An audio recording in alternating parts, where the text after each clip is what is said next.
Life Audio. The Bible Study Podcast, episode 893. Today, the Bible Study Podcast continues the study of the intertestamental period and the book of 1st Maccabees as we finish up chapter 5 and possibly start chapter 6. Welcome to the Bible Study Podcast. I'm your host, Chris Christensen. We're going to continue on with the story of 1st Maccabees from chapter 5 right after a word from this sponsor.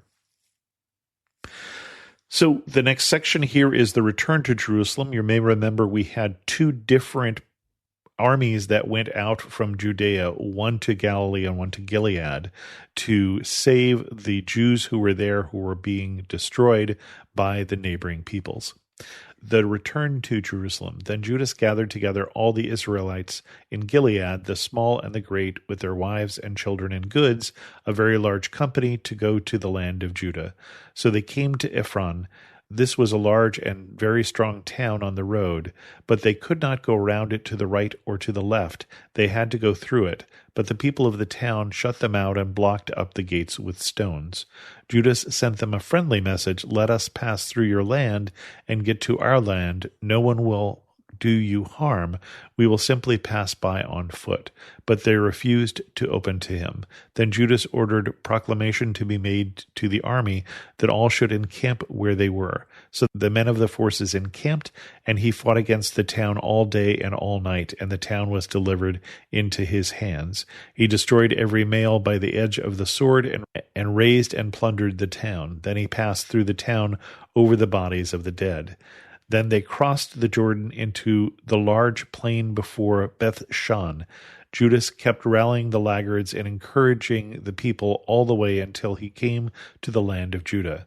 So they went up to Mount Zion with joy and gladness and offered burnt offerings because they had returned safely. Not one of them had fallen. So they have a very successful campaign here. They go down to Gilead, they rescue the people there, they destroy the armies that are against them.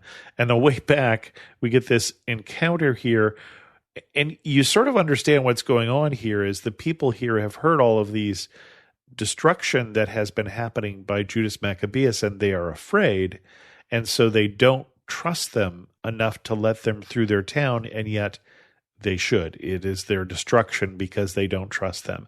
And how easy it is for us to do the thing that is unwise, thinking it is the wise thing for us to do. And that leads to the destruction of Beth-shan. And then continuing on, Joseph and Azariah defeated. Now, while Judas and Jonathan were in Gilead and their brother Simon was in Galilee before Ptolemais, Joseph, son of Zechariah, and Azariah, the commanders of the forces, heard of their brave deeds and of their heroic war they had fought. So they said, "Let us make a name for ourselves. Let us go and make war on the nations around us." So they issued orders to the men of the forces that were with them and marched against Jamnia. Gorgias and his men came out of the town to meet them in battle. Then Joseph and Azariah were routed and were pursued to the borders of Judea. As many as 2,000 of the people of Israel fell that day. Thus the people suffered a great rout because, thinking to do a brave deed, they did not listen to Judas and his brothers, but they did not belong to the family of those through whom deliverance was given to Israel. The man Judas and his brothers were greatly honored in all Israel, and among all the nations, wherever their name was heard, people gathered to them and praised them. So you can understand why Joseph and Azariah decide that, hey, everybody else is meeting success, everybody else is being proclaimed as a hero, maybe we should go do that too, which leads to disaster. Now remember, they were specifically given charge and specifically given orders that they should not do this, that they should stay and they should protect things and not go out and have yet a third army out there trying to conquer something. And they disobey those orders, and because of that, there is this great loss and this great loss of life of the Israelites. And I wonder if it has anything to do also with the intention, right? That when we get Judas and his brothers who are going out and doing this fighting, they didn't start out and say, we want to fight. They started out and saying, we want to survive, right? That they're fighting out of necessity rather than trying to make a name for themselves. It's a very different thing to say, I really want to be a hero and therefore I'm going to fight, versus we need to fight and becoming a hero because you fight successfully. And I don't know how much that has to do with the failure of Joseph and Azariah, but it certainly can affect us. We can certainly do things that seem like the right thing, but we're doing them for the wrong reasons.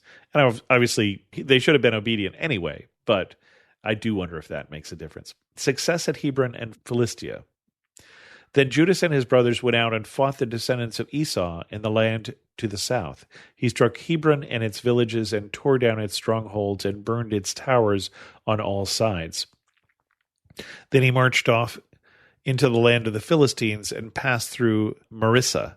On that day some priests who wished to do a brave deed fell in battle, for they went out to battle unwisely.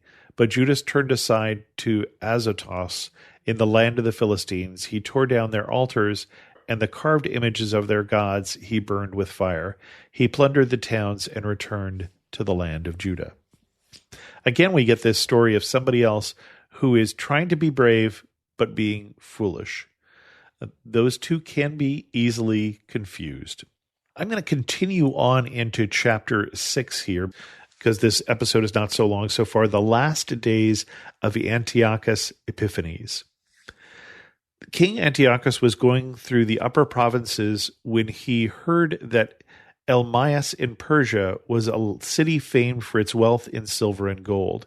Its temple was very rich, containing golden shields, breastplates, and weapons left there by Alexander, son of Philip, the Macedonian king, who first reigned over the Greeks.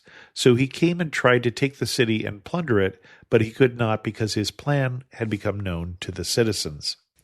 And they withstood him in battle. So he fled and in great disappointment left there to return to Babylon. Then someone came to him in Persia and reported that the armies that had gone into the land of Judah had been routed, that Lysias had gone first with a strong force but had turned and fled before the Jews, and that the Jews had grown strong with arms, supplies, and abundant spoils they had taken from the armies they had cut down, that they had torn down the abomination that he had erected on the altar in Jerusalem, and that they had surrounded the sanctuary with high walls as before, and also Ben-Zur, his town. When the king heard this news, he was astounded and badly shaken. He took to his bed and became sick from disappointment, because things had not turned out for him as he had planned. He lay there for many days, because deep disappointment continually gripped him, and he realized that he was dying.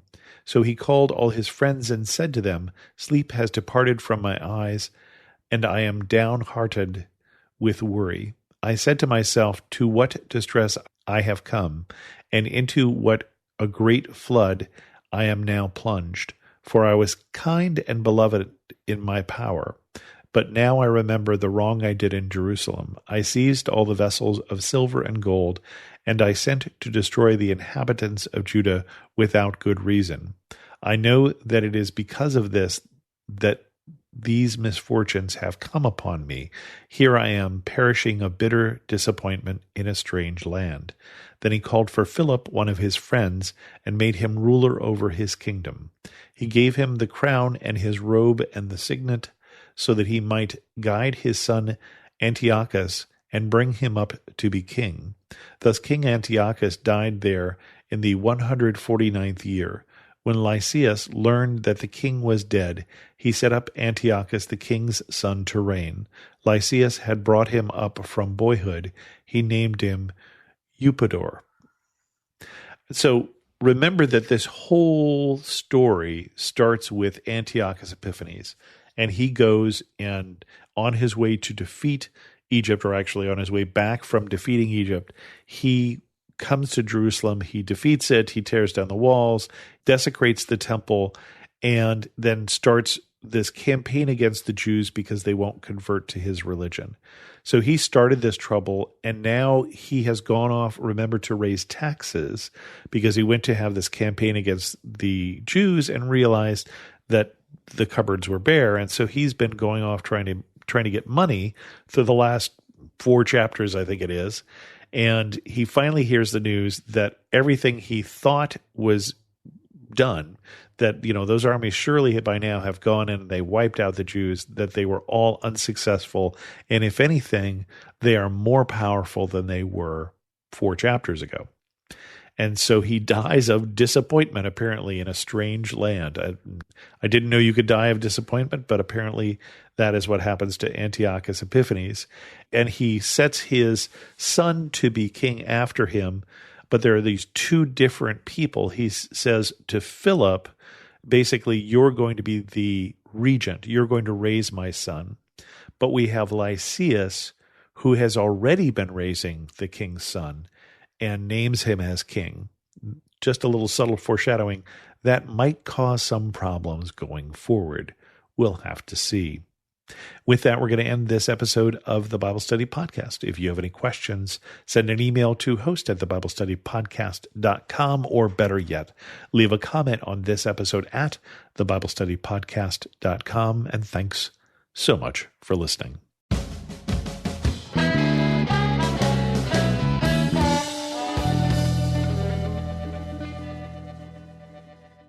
I want to take just a second to thank the team at Life Audio for their partnership with us on this podcast. If you go to lifeaudio.com, you'll find dozens of other faith-centered podcasts in their network. They've got shows about prayer, Bible study, parenting, and more. In a world where relationships are easily broken and often discarded, the Rebuilding Us Marriage podcast is your lighthouse, guiding the way to hope, restoration, and transformation in Christ. I'm your host and marriage coach, Dana Shea. Join me as we discuss the necessary tools for rebuilding marriages from adversity, betrayal, and disconnection. It's time to reignite love as we rebuild marriages from the ground up. Listen to the Rebuilding Us Marriage podcast on lifeaudio.com or wherever you get your podcasts.